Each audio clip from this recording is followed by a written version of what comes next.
Before we talk about how you do multiplication and division with positives and negatives, we want to just review really quick what is multiplication and what is division. When you have the problem 5 times 4, what that's really asking you to do is add 5 together 4 times. 5 plus 5 plus 5, so you're doing the same amount every time. You add them all together, you get 20.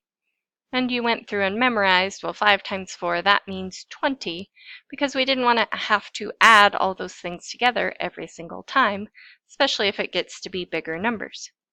So division is when you take a number and split it into equal groups. If we had the number 12 and we wanted to split it into 2 equal groups, well, 6 plus 6 makes 12. That's 2 equal groups. So 12 divided by 2, that's splitting it into 2 equal groups. That was 6. So that's what multiplication and division really mean.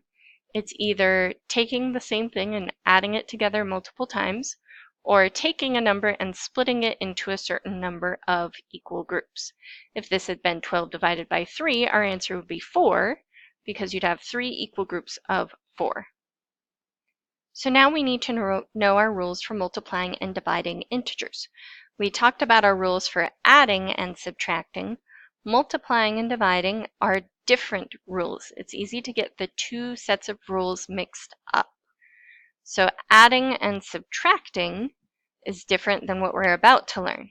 So for the same sign, if you are multiplying or dividing, so if you had like 5 times 6, those are both positive numbers.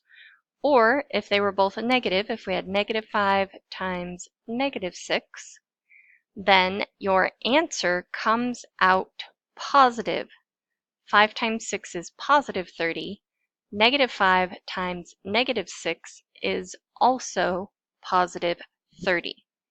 So same sign always comes out positive. And again, that is not the same for addition or subtraction. So opposite signs, if we had 2 times negative 3, that's a positive 2 times a negative 3, or a negative 2 times a positive 3. So one's positive, one's negative. They are opposite signs. Then our answers are always negative. So the different signs always come out negative as your answer.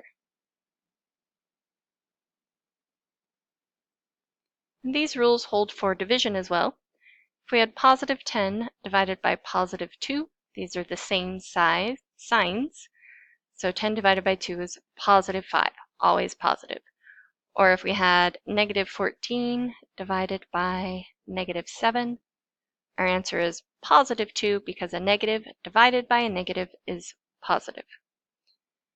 If we have opposite signs with division, then our answers come out negative. If we had negative 10 divided by positive 2, instead of coming out positive, our answer comes out negative. Different signs, negative answer. We can also be given word problems that tell us to either multiply or to divide. This problem says Sarah is buying 5 shirts that all cost $9 each. How much will Sarah spend total? So you could think of this as adding 9 together 5 times, 1 time for each shirt. Or we know that adding the same thing together over and over again is the same thing as multiplying. 9 times 5, which is 45. They are both positive, so the answer is positive. You can also have a situation telling you to divide. This says you have 28 cookies that you are splitting equally. There's some keywords to know it's division. Between 4 friends. How many cookies should you give each friend? So when you're starting with 28, we're trying to split them equally. Splitting is the divide. So 28 divided by 4 is 7. So each friend should have 7 cookies. You can also write this as a fraction because fractions are division. 28 divided by 4, still 7. And they're both positive, so the answer is still positive.